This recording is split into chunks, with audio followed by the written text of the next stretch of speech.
Welcome to the inaugural long-form episode of Jake the Investing Lender's YouTube channel. Today we're going to be talking about the biggest, most insane mistakes I see first-time house hackers making. And I only know about these because I made them myself, at least one of them. The mistake cost me 8,000 big ones, and I'm still feeling monthly pain from this today. If you're new here, I'm Jake Burt. I am a national mortgage loan originator. I've done a couple house hack deals myself. I'm actually in the process of turning my current primary into another rental. I work with current and future real estate investors, and if you stick around, I will show you how to avoid this enormous crater-sized pothole that I drove into on this first deal. So what's the mistake? It's a two-parter, really, and they kind of feed into each other in their own way. So let's start. Number one, you don't run real comps on the property you're buying.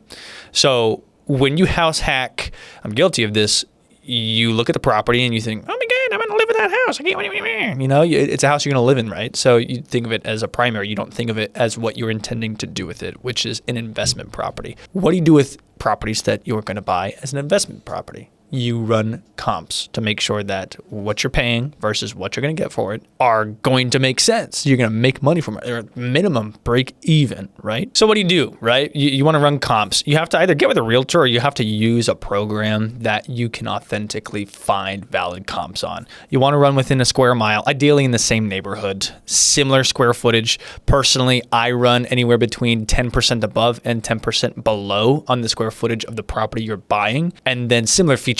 Right? You don't want to necessarily compare a property with a huge $200,000 pool to a property that just has weeds in the backyard. Let's say you run the CMA, this comparative market analysis, and you find that the fair market rent of the property you're looking at is like $2,000. Your mortgage is going to be $2,400. You tell me if that's going to make sense, buddy. I don't think so. If you don't run that before and you just look at the house and say, oh, it's a pretty house, I got to go buy that and live in it, you're going to be effed. It's over and you're going to lose money. Mistake number two that new house hackers make, new home buyers make in this market. You wipe out every penny that you have to your name. People will liquidate their 401ks. They liquidate everything in their bank account. Every single little penny that they have to their name is gone when they buy these homes. And what happens when you do that is one of the costs of homeownership is you have to pay for other things you wouldn't otherwise need. If a dishwasher goes out, if your drywall in the ceiling in your master bedroom collapses for some reason because it's an older home, if a truss is broken in the attic and it's structurally material to the property, you have to get that repaired and that costs money, right? So yeah, let's say you buy the home and you have to spend $2,000 on a leaking pipe in your master shower. That costs $2,000, $3,000, but with what, right? You spent all of it to buy the house. What the hell are you supposed to do now? You can't do anything, right? So don't spend all your money. Make sure you have, I would suggest, at least 6 months cushion of monthly expenses after you buy the home. Otherwise, you're going to be hurting. It's going to suck. I promise you. Either one of these mistakes by themselves is going to make you want to drive into oncoming traffic, but both of them together, bro, it's over. And I'm telling you, the second one bad thing happens or your tenant has to be evicted, it's over. And you're going to regret it for literally the rest of your life. You'll remember it too. You will. Okay, let's get to the fun part. Let me tell you about my first rental and the ginormous mistake that I did so that you can avoid it and save thousands and thousands of dollars. So I'm 23 years old. I'm looking for my first property. I close on it. I'm like, yo, let's go. I run kind of what I thought was comp running. Yeah, I looked at a couple Zillow rentals that were up that had a lot of contact within the first month at a certain market rent. And I was like, okay, it'll probably break even. So I took it. So we buy the house and live there for a year. And it comes time to rent it out. So I throw it on the market, and when it comes time to set the price, I'm kind of just running on vibes, honestly. And I'm like, YOLO, fuck it. I'm just going to list it for $3K, right? Even though the fair market rent was probably closer to $2,400, $2,300, which was break even. But I think, if someone's willing to rent it for that much, if I can make it look worth $3,000, I'm going to do it, right? So I YOLO it, and I list it for $3,000 a month. I got lucky as hell. And someone rented it for $3,000 a month. and I was cash flowing like crazy. And what that did was set a dangerous precedent for me with that property. And I thought, damn, I'm going to be able to rent this thing for $3,000. I'm making $600-700 a month in cash flow on this. We're golden, baby. Let's go. So let's fast forward a little bit. These tenants live there for about 12-14 months, and they move out, as tenants do. So it's time to set it back on the market again. Okay, here is where the hammer drops on this one. So the current tenants give notice, and I throw it back in the market, and I, on vibes again, not making a logical choice, on straight emotion, I'm like, okay, well, I rented it for $3,000. I thought I cracked the code, so I throw it up for $3,000 again. And this property sits and sits and sits.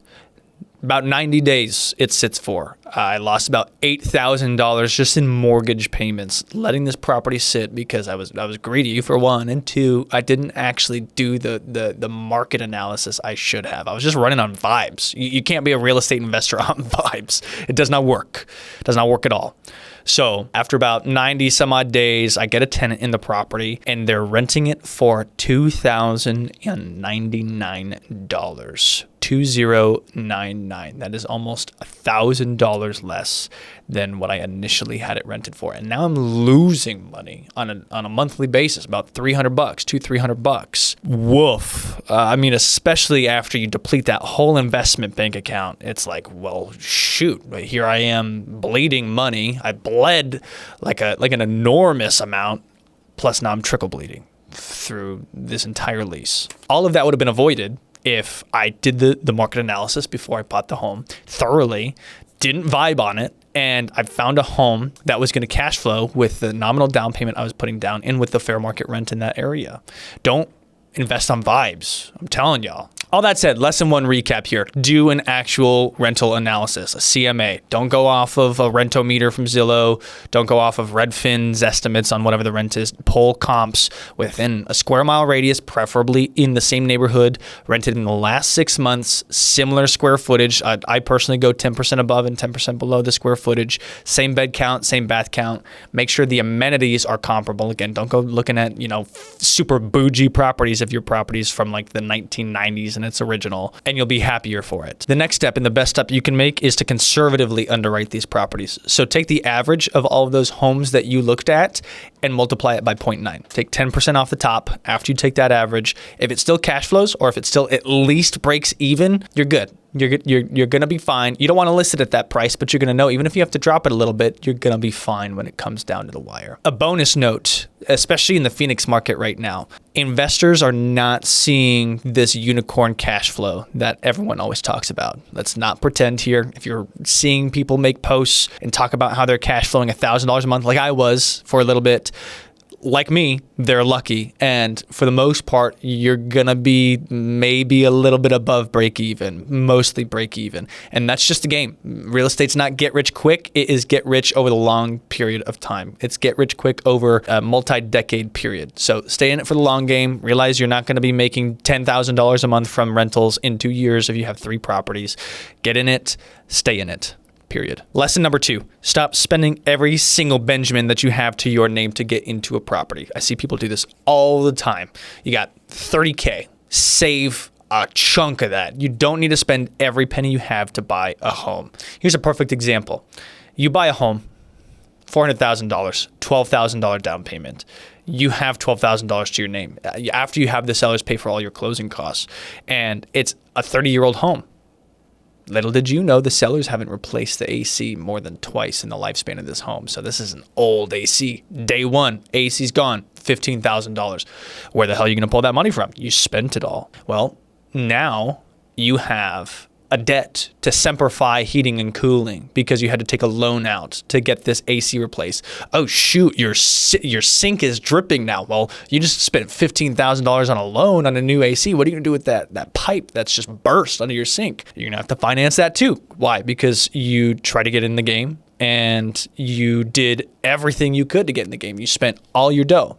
Don't do that. Buy a home, underwrite it, and make sure that whatever the cost is going to still allow you to have at least 6 months of monthly expenses in reserve, not just mortgage payments. People will be conservative and say mortgage payments.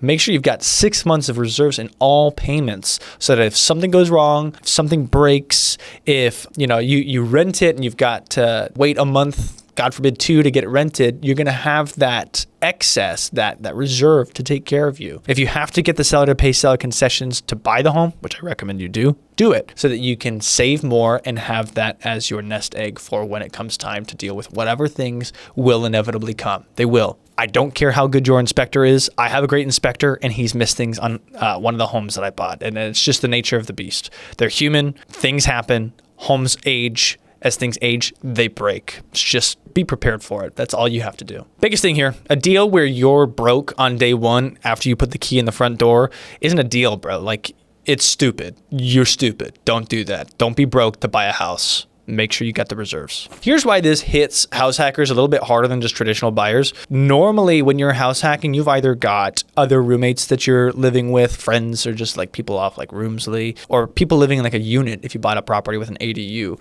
So when you have no money, you're struggling to make payments, if you have to get a credit card to make payments on obligations that you have, you're not just jeopardizing your own financial security, you're jeopardizing the residence in which you allow people to live in as well. So make sure you take care of yourself, take care of the people around you, because the choices you have aren't just on you. They're also affecting the people in your vicinity, in your domicile that you allow to live with you. Moral of the story here, investors who survive the long game are the ones that run their CMAs and underwrite very conservatively, and they have reserves after they buy homes. No ifs, ands, or buts. Period right there. That is it. That's the entire secret to investing. Everyone always wants to talk about cap rates and burring a property and creative financing, but truthfully, none of it doesn't matter. You do those two things, and it will serve you well your entire life as a real estate investor. So if you're looking at a property right now, if you're just not 100% sure if the property pencils out, if it makes sense, or if you're prepared to completely liquidate everything you own to get into this property, stop it.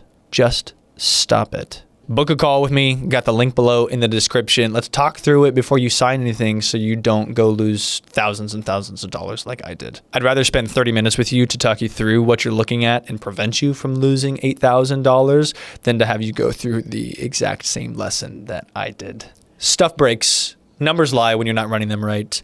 Keep your reserves. Make sure you run real comps. Most importantly, don't make decisions on vibes, especially when there's a mortgage attached to it. Emotions become a lot more emotional when there's a mortgage attached to it. Let me just tell you. That's all I got. Catch y'all later.